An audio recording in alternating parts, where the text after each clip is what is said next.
ఇవ్వాలి దీనికి సత్యమూర్తి గారు. ఒక్క వ్యక్తి కోసం, ఒకే వ్యక్తి రాజకీయం కోసం రాష్ట్రంలో యువత బలవ్వాలా? ఇక్కడ it is a question to be, అంటే వాళ్ళ తల్లిదండ్రులు ఆలోచించాలి, వాళ్ళ పిల్లలు ఆలోచించాలి, వాళ్ళకి పెళ్ళై ఉంటే వాళ్ళ భార్య ఆలోచించాలి. బలైపోతున్నది వీళ్ళు. అక్కడ వాళ్ళందరూ బాగానే ఉంటున్నారు. మిమ్మల్ని ఎవరైతే రెచ్చగొట్టారో మీకు ఏదైనా గొర్రెను కానీ మేకను కానీ కొనివ్వాలంటే కనీసం మీ దగ్గర 3,000 రూపాయలు 4,000 రూపాయలు ఉండాలి కదా మినిమం. నాకు రేటు తెలియదు కానీ చెప్తున్నాను, నాకు కూడా ఐడియా. కానీ అంత ఫైనాన్స్ చేసి మీతోటి ఆ వికృత చర్య చేయించిన వాడు ఎవడో ఉంటాడు.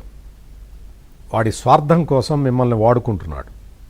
మీరు ఆ రోజున ఆ క్షణిక ఆవేశంలో ఏదో గంజాయి మత్తులో ఉండో లేదు మందు కొట్టో మీరు చేసి ఉండొచ్చు, లేకపోతే ఆయన రప్ప అన్న మాటల మత్తుతోటో మీరు చేసి ఉండొచ్చు.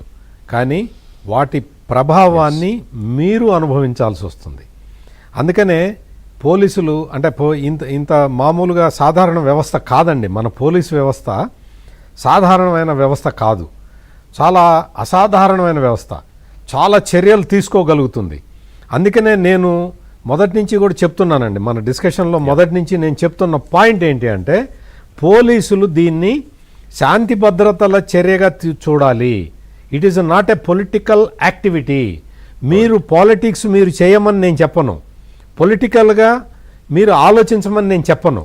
మీరు చేయాల్సింది ఏంటి, మీరు చెప్పాల్సింది ఏంటి అంటే, మీరు నెల్లూరులో ఆ పెరేడ్ చేయించినప్పుడు, లేదు ఇవాళ నల్లజర్ల పోలీసులు పెరేడ్ చేయించినప్పుడు మీకు వచ్చిన అప్లాజ్ చూడండి, ప్రజలు ఎంత హర్షించారో చూడండి. మీ పని మీరు స్ట్రింజెంట్ గా చెయ్యండి, మీ పని మీరు చెయ్యండి.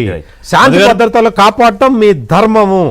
దానికోసం మీరు ఈ రాజకీయాల జోలికి పోకుండా ఇటువంటి రప్ప బ్యాచ్ ని మీరు కంట్రోల్ చెయ్యకపోతే సమాజం